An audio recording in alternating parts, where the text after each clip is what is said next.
But then what's so special about the fasting when? In Ramadan. What's so special about that?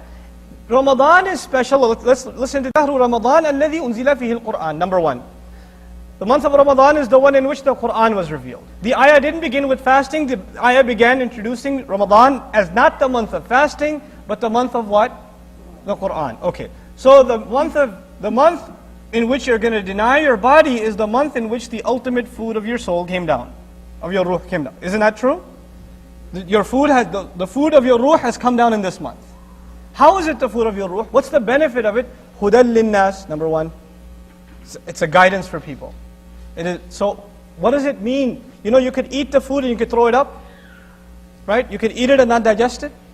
Who is the one who takes this Qur'an and actually digests it and actually takes its nutrients? What are the nutrients of the Qur'an for our ruh? What's the number one nutrient? Hudal linnas.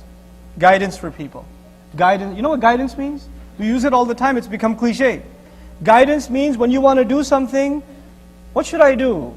Let me ask the wife. Let me ask the husband. Let me ask my friend. Let me look it up online. But if you want to, you're getting guidance, aren't you? But now what would happen? Where would you ask first? Where would you look first? The Book of Allah. Should I get married? Should I not get married to her? Should we buy that house? Should we not buy that house? Should we get into this business? Should we not get into that business? Should I keep sleeping? Should I wake up? Should I say that or should I keep my mouth shut? Right? Should I give or should I hold back? Now every choice you have to make, where are you going for guidance? Qur'an, that is an indication that you're actually taking it in. And if you're listening to Qur'an and reciting Qur'an and attending Taraweeh, when it comes to guidance, you don't take it, that means you're throwing it up. You're not actually absorbing it as nutrient. Right? That's hypocrisy. Now, Hudal linnas. What's the second thing? وَبَيِّنَاتٍ مِّنَ الْهُدَى. Number two. بَيِّنَاتٍ مِّنَ الْهُدَى. Absolutely clear evidences from the guidance. In other words, not only is it guidance, the more you read it, the more it becomes absolutely clear that it can only be, this guidance can only be from where?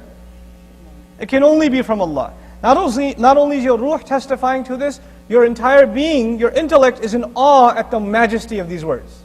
You're amazed by this Qur'an. The salah for the Sahaba, every time they heard the ayat of Qur'an, they heard a miracle.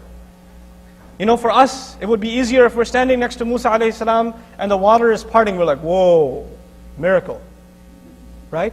Because it's something you could see. What is the miracle for the Sahaba? What water are they seeing part? What dead guy are they seeing coming back to life? They're not. What mountain are they seeing hovering in the sky? What 12 springs are coming out of a boulder? Nothing. No she-camel, nothing. What's their experience? What's their miracle? Qur'an. And the entire Qur'an being recited in the month of Ramadan, you are being blown away by the most clearest evidences of the miracle of Allah. بَيِّنَاتٍ مِّنَ الْهُدَى. And then finally, what's the final nutrient of the Qur'an, nutrition of the Qur'an? وَالْفُرْقَانِ. وَالْفُرْقَانِ. What is Furqan? English translation is criterion. What that means in simple language is something that makes a clear distinction, comes from farq in Arabic, okay? Or al-furuq. Farq means to have clear separation between two things. One thing is not just, there are two things next to each other and there's glue between them, they look like one.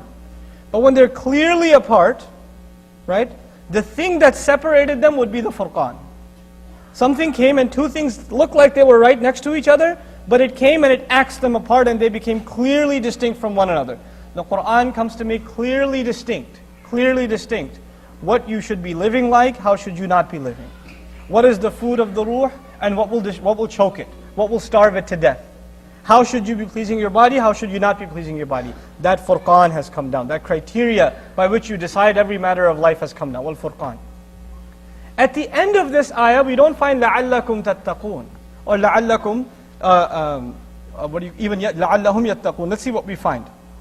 Allah Azza wa Jalla says لَعَلَّكُمْ تَشْكُرُونَ, so that you may be grateful.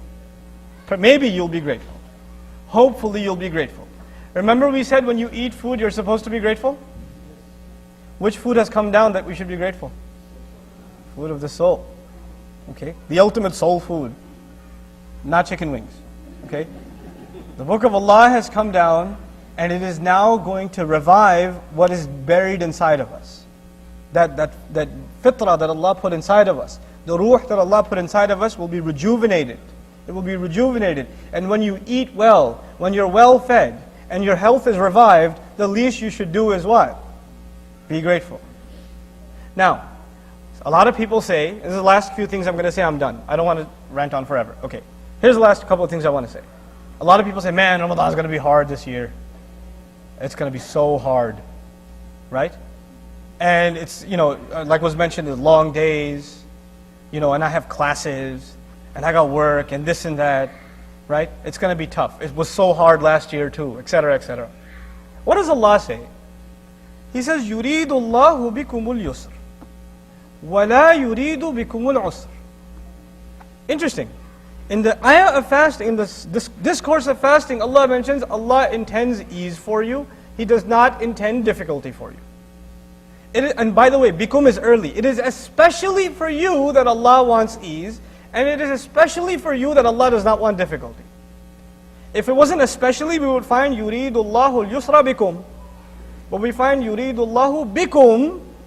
Especially for you, Allah wants ease.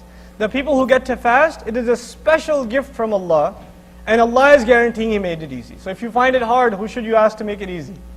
Allah Azza wa Jalla. He's saying it's a gift to you, and He's made it easy, and He doesn't intend anything hard on you at all. So the people who think they're enjoying themselves, and when they see you at work, or the Muslim cousins you have that don't fast, say, why are you so hard on yourself? You remind yourself, Allah intends what? Ease. You're the one in difficulty, you don't even know it. That's sad. It's like the sick person, the diabetic, who's like eating lollipops and chocolate cake and all that stuff. They're not supposed to eat that stuff, right? And when you say, no, and you're diabetic too, you say, no, I'm going to stay with that stuff. And he says, live a little. It was like, I'm trying to, you're trying to die fast. You're dying a lot, but I'm living a little.